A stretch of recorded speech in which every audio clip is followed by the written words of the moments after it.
M S news کی ناظرین السلام علیکم۔ آپ دیکھ رہے ہیں ہمارا YouTube channel M S news. امید ہے آپ لوگ سب خیریت سے ہوں گے۔ آج کا ہمارا ویلاگ انتہائی اہم اور امپورٹنٹ ہے۔ آپ نے ویڈیو اینڈ تک دیکھنی تاکہ آپ کو مکمل انفارمیشن مل سکے۔ جیسے کہ آپ جانتے ہیں اور آپ کو معلوم ہی ہوگا کہ اینکر پرسن عمران ریاض خان کون ہے اور کیا ہے۔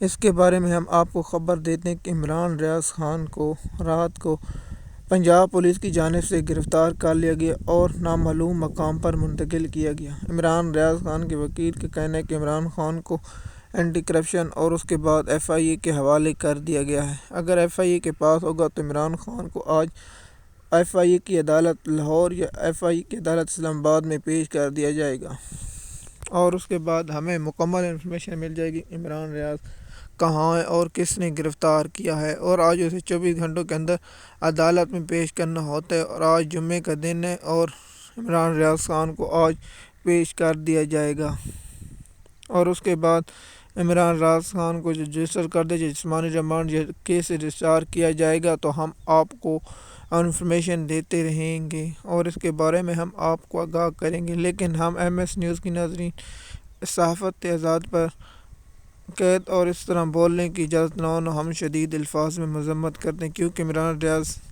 پہلے بھی 5 مہینے لاپتہ تھے اور اس کے بعد بازیاب ہوئے۔ ابھی تک تو عدالتوں نے کچھ نہیں کیا۔ اگر عدالتیں اس وقت کچھ کر لیتی تو آج یہ واقعہ پیش نہ آتا، اور کیونکہ پاکستان میں بولنے پر سچ بولنے پر تو ہی گرفتار کیا جاتا ہے۔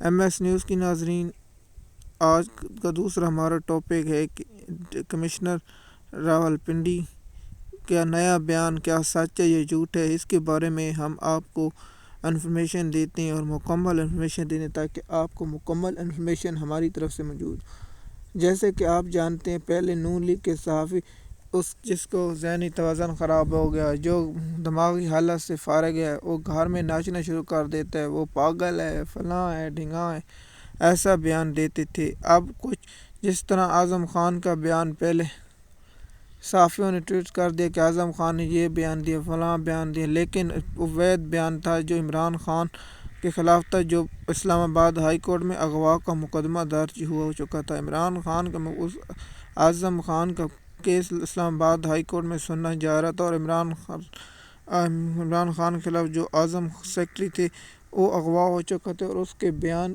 کی کوئی حیثیت قانون نہ آئین میں نہ تھی، لیکن پھر بھی عدالتوں نے اس کو مان لیا اور اس کے بعد پاکستان کی عدالت سپریم کورٹ سے اس کو سزا 2 سال یا جرمانہ ہو سکتا ہے ضمانت کیس میں فیصلہ دیا، لیکن سیشن کورٹ نے عمران خان کو اس میں 10 سال اور توشہ خانہ میں 14 سال، عدم نکاح کیس میں 7 سال کی سزا سنا دی۔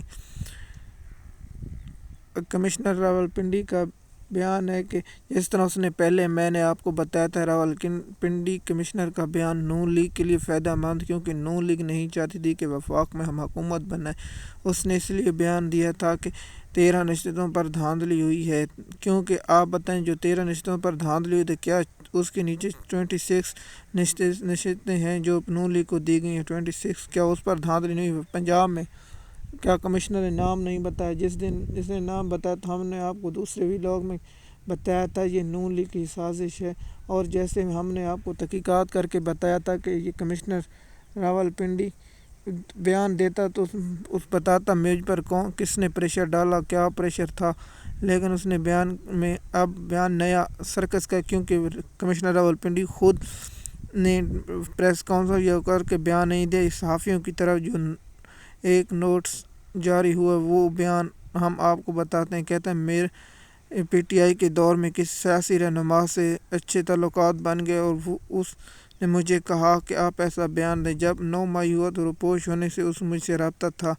کیا کمشنر صاحب سے پوچھنا بتائیں دیتے نا کہ اگر رابطہ تھا تو پھر پی ٹی آئی کو وہ 15 سیٹیں کیوں نہیں جتائی، کیا نون لیگ کو جتا دیں؟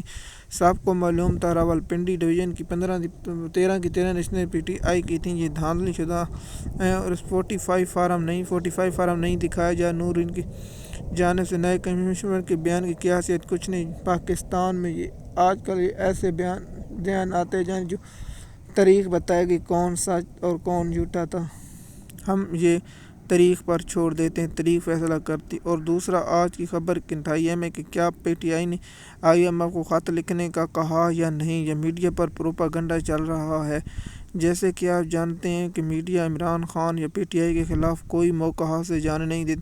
پی ٹی آئی کی جانب سے مطالبہ کیا گیا کہ ہم نے پہلے معاہدہ کے لیے درخواست اس لیے کی کہ پاکستان میں شفاف اور صحیح انتخاب ہوں۔ اس پر پریس کانفرنس کرتے ہوئے پی ٹی آئی کے رہنما علی ظفر نے کہا ہے کہ ہم نے بات کی اور میڈیا نے غلط رنگ دیا۔ عمران خان کی جانب سے کہا کہ ہم نے پہلے بھی IMF سے کہا، لیکن اب پی ٹی آئی اگر تحقیقات نہیں ہوتی تو پی ٹی آئی پیچھے ہٹ جائے گی اور IMF سے وہ درخواست جو پہلے کی نہیں کرے گی۔ لیکن پاکستان اور نون لیگ کے گنڈوں کی پریس کانفرنس نے یہ ثابت کر دی کہ یہ پاکستان کے وفادار نہیں، صرف نون لیگ کے وفادار ہیں۔ اگر آپ ہمارے چینل پر نئے ہیں تو چینل کو سبسکرائب تاکہ آپ کو آنے والی ویڈیو ملے۔ شکریہ۔